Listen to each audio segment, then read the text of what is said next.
Hi, I'm Chas from Chas's Crazy Creations, and you're watching Hometalk. Let's get started.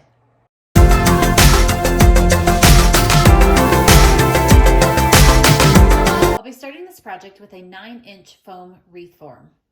Next, I'm going to put a little hot glue using my Xyron hot glue gun right here on the wreath form. I'm going to take some white crepe paper and attach it to the wreath form. Now I'm going to go ahead and wrap the crepe paper around. Now this doesn't need to be perfect. This is more just to cover the green with the crepe paper. Now I finished wrapping this up, and you could also use gauze, or you can purchase a white wreath form that's ready to go. I purchased mine at the dollar store. So I'm just going to go ahead and tear off the remaining crepe paper. I'm going to use my Xyron glue gun to just add a little more glue and then adhere it to this side like that. Next, I'll be using battery-powered LED lights. And you can attach the battery pack however you want to. You can hot glue it into place. I'm going to be using a slap bracelet to help hold it into place. I want to be able to access the batteries later if I need to. You could also use a pipe cleaner or something like that. Next, what I'm going to go ahead and do is just wrap the battery lights around the wreath form so that there's lights going all the way around and to help hold them in place.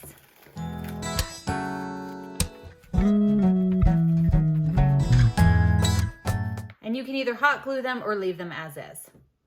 Next, I'll be using some premium polyester fiber fill, or you could use some cotton balls.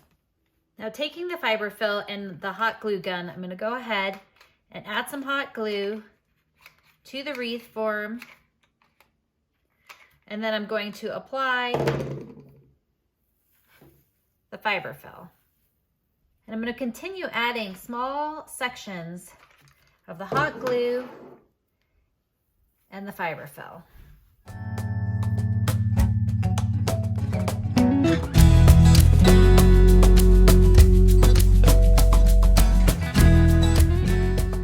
I'll continue to do this until the whole thing's covered all the way around.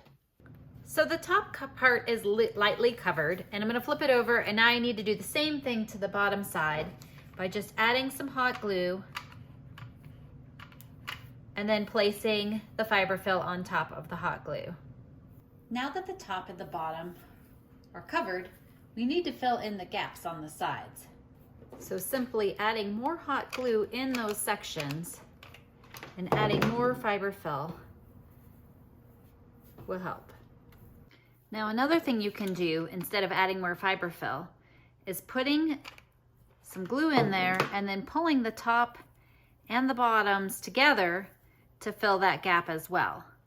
Now that it's for the most part coated, with the exception of the inside, which isn't as important, but you can cover that as well. Now we're just gonna make sure with a little tugs, pulls, and a little more hot glue, we're going to create more of a cloud shape. So I'm going to go ahead and billow up the top and reshape them by giving a little pull and a tug, and then moving the glue where I need to fill in the gaps to create this cloud shape. So I'm going to show you a little bit closer what I mean by filling in. So this is pretty flat. So I've grabbed a little piece of the fiber fill, added it with a bunch of hot glue, and now I'm just going to stick it in here so that I've got another little ball on the front end of this piece. So let's take a look at how it looks so far. So I've got a nice cloud shape going. My lights are inside, and now it's time to add some string so we can hang it. So I'll be using some fishing line to hang it. That way it'll appear like my cloud is floating. So I'm going to take some fishing line and weave it in, pull it through, and then I'll measure it to be the right length, and then I'll go ahead and I'll cut it and tie a knot so that it can hang. So now that I've got all the strings on it, let's go hang it up and take a look at it.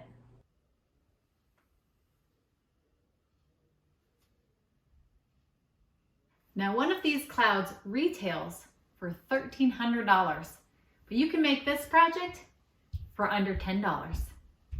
This is my workspace, and I decided to put the chandelier near where I work for inspiration. Again, I'm Chas from Chas's Crazy Creations. Thanks for watching Hometalk, and we'll see you next time.